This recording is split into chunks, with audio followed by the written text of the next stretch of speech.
The Business Mentors, Business to Brand। अगर सीधी उंगली से घी ना निकले तो उंगली को कभी कभी टेढ़ा भी करना पड़ता है।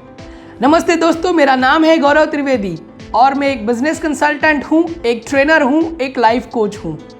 अभी जो लाइन मैंने बोला, हम बचपन से इस लाइन को सुनते आ रहे हैं कि जब आप कोई काम करना चाहते हैं और सीधे तरीके से, सीधे रास्ते से अगर वो काम नहीं होता है तो कभी कभी हमें टेढ़े हथकंडे भी अपनाने पड़ते हैं।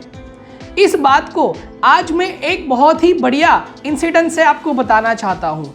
कुछ लिटिगेशन और कुछ कॉपीराइट के मामलों को ध्यान में रखते हुए हम इस इंसिडेंट के जो पार्टिसिपेंट्स हैं, जो मेंबर्स हैं, जो कंसर्न कंपनीज हैं, उसके नाम हम शेयर नहीं करते हैं। हम इन कंपनी को कंपनी ए और कंपनी बी इस नाम से पहचानेंगे। अब होता क्या है दोस्तों, कंपनी ए और कंपनी बी दोनों ही FMCG इंडस्ट्री की लीडिंग कंपनीज है। कंपनी ए की जो प्रोडक्ट होती है वो थोड़ी सी प्रीमियम और थोड़ी सी क्वालिटेटिव रेंज की होती है और उनका एक साबुन जो कि करीबन 20-22 रुपए के रेंज में मार्केट में ऑलरेडी अवेलेबल है।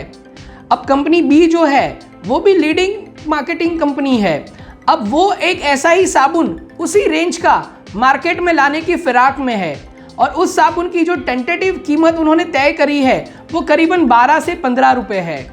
अब बिकॉज कॉर्पोरेट वर्ल्ड में कॉम्पिटिटर्स एनालिसिस करके एक बहुत ही ज़बरदस्त कंसेप्ट होता है जिसके ज़रिए हम हमारे कॉम्पिटिटर्स के बारे में सब जानकारी रख सकते हैं कि वो क्या बिजनेस करते हैं, क्या स्ट्रेटेजी वापरते हैं, किस तरह से वो कस्टमर्स को अट्रैक्ट करते हैं। तो किसी तरह से कंपनी ए को कंपनी बी के प्रोडक्ट के बारे में, उसके प्राइस के बारे में और उसकी मार्केटिंग स्ट्रेटेजी के बारे में पता चलता है। अब वैसे देखा जाए तो कंपनी ए किसी भी तरह से कंपनी बी को अपना प्रोडक्ट मार्केट में रखने के लिए तो अटका नहीं सकती। अब किया क्या जाए, क्योंकि ज़्यादातर जो कंज्यूमर का हमारा क्राउड होता है वो एक कॉस्ट सेविंग माइंडसेट को ध्यान में रखकर शॉपिंग करता है।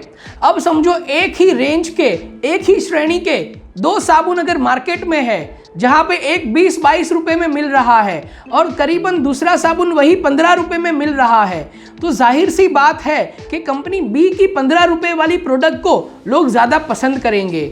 अब इस सिचुएशन में कंपनी ए का मार्केट शेयर भयंकर तरीके से टूटने का डर था।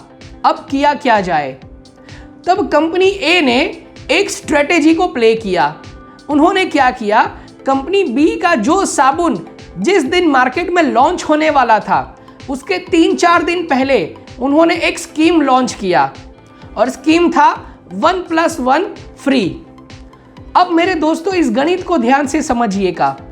1+1 फ्री का मतलब है एक्चुअल में वो चीज़ें 50% डिस्काउंट में दे रहे हैं। सो पहली नज़र में ये लगेगा कि शायद उन्होंने अपने मार्जिन को कम किया या उन्होंने नुकसान को सह करके इस प्रोडक्ट को मार्केट में उतारा।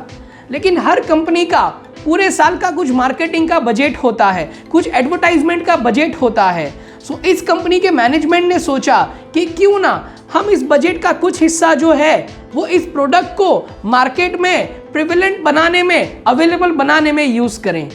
तो इसीलिए उन्होंने इस साबुन का जो एक कॉस्ट था वो मार्केटिंग एक्सपेंस के जरिए कवर कर लिया। सो अल्टीमेटली कंपनी ए 50% डिस्काउंट देने के बावजूद नुकसान में नहीं थी। अब दूसरी तरफ कंपनी बी के ऊपर इसका क्या इम्पैक्ट पड़ता है उसके गणित को समझते हैं। अब बिकॉज जब कोई साबुन या कोई भी चीज़ 50% डिस्काउंट में या 1+1 फ्री वाले स्कीम में मिलती है तो हमारा जो नॉर्मल कंज्यूमर माइंडसेट होता है ये अट्रैक्ट होता है और ये नॉर्मल जो एक रिक्वायरमेंट होती है उससे थोड़ा ज़्यादा ओवर शॉपिंग करने के लिए इंस्पायर होता है। अब गणित ये कहता है कि मान लो कि 4 जन के फैमिली को एक साबुन अगर एक हफ्ता चलता है तो उनको पूरे महीने के लिए चाहिए 4 साबुन। अब ये कंज्यूमर पूरे महीने के 4 साबुन अगर एक साथ खरीदता है तो उसको 4 के ऊपर 4 फ्री मिलते हैं, तो उसके टोटल साबुन हो गए 8। तो उसके पास 2 महीने का स्टॉक हो गया ना। बिकॉज एक के ऊपर एक साबुन फ्री मिल रहा है तो हो सकता है ये कंज्यूमर 6 या 8 साबुन खरीदे तो उसको उतने ही साबुन फ्री में मिलेंगे। तो अल्टीमेटली देखा जाए तो एक कंज्यूमर के पास 3 से 4 महीने का साबुन का स्टॉक हो गया। अब दोस्तों ये समझिए कि अगर हमारे पास 4 महीने के साबुन का स्टॉक ऑलरेडी घर पे पड़ा हुआ है और 2 या 3 दिन बाद कोई नई कंपनी नया साबुन लॉन्च करती है, तो हम में से कितने लोग उसको खरीदने जाएंगे? क्योंकि कंज्यूमर तो ये भी सोचेगा पहले एग्जिस्टिंग स्टॉक को तो खत्म कर लूं, क्योंकि बाद में तो ये ऑफर कोई ना कोई तो आता ही रहेगा। तो यहाँ पे कंपनी ए के इस स्ट्रेटेजिक मूव की वजह से कंपनी बी का जो रोटेशन है वो 4 महीने के लिए रुक गया। अब इसके कंसिक्वेंसेस देखिए।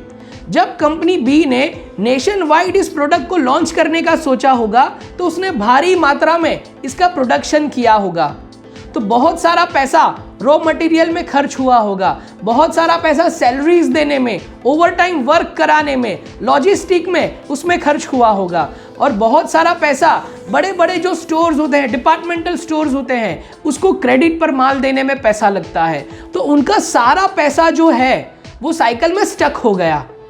अब उसके ऊपर जो इंटरेस्ट का मीटर है वो तो चालू है। तो एक तरह से कंपनी ए ने कंपनी बी की आर्थिक तौर पर कमर ही तोड़ दी, और इसके बदले उन्होंने 3 से 4 महीने का ब्रीदिंग पीरियड जो है वो खरीद लिया। अब 4 महीने के दौरान वो दूसरा स्ट्रेटेजिक मूव सोच सकते हैं कि कंपनी बी के शेयर को और गिराने के लिए हम क्या कर सकते हैं। तो दोस्तों इस तरह की जो चीजें होती हैं कॉर्पोरेट वर्ल्ड में, उसको हम बोलते हैं स्ट्रेटेजिक दाव पेच। यानी कि बिजनेस में अगर आपको आगे बढ़ना है, अपने कॉम्पिटिटर से अगर आपको आगे बढ़ना है, आपको मार्केट में अपना शेयर बढ़ाना है, कस्टमर्स को अट्रैक्ट करना है, कस्टमर को लॉयल बनाना है, लंबे समय तक उनके साथ जुड़े रहना है, तो आपको भी कोई ना कोई स्ट्रेटेजीज वापरनी पड़ेगी।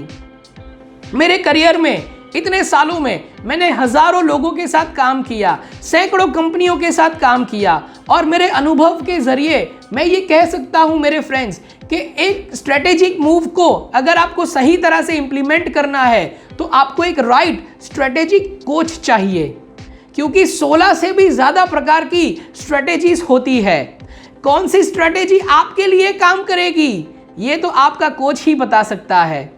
तो अगर आप भी अपने बिजनेस में कोई स्ट्रेटेजिक कोच चाहते हैं तो आप हमसे संपर्क कर सकते हैं। मैं गौरव त्रिवेदी, ज्ञान का गुरुवार विद गौरव के इस एपिसोड में आप सभी को ये अश्योरेंस देता हूं कि आपका स्ट्रेटेजिक कोच बनने पर आपके मार्केट के जो शेयर हैं, आपका जो बिजनेस है, वो एक अलग बुलंदियों पर जरूर पहुंचेगा। तो इस तरह के और वीडियोस के साथ हम फिर मिलेंगे ज्ञान का गुरुवार विद गौरव के नेक्स्ट एपिसोड में। तो तब तक के लिए keep learning and keep growing. Thank you. The Business Mentors, Business to Brand.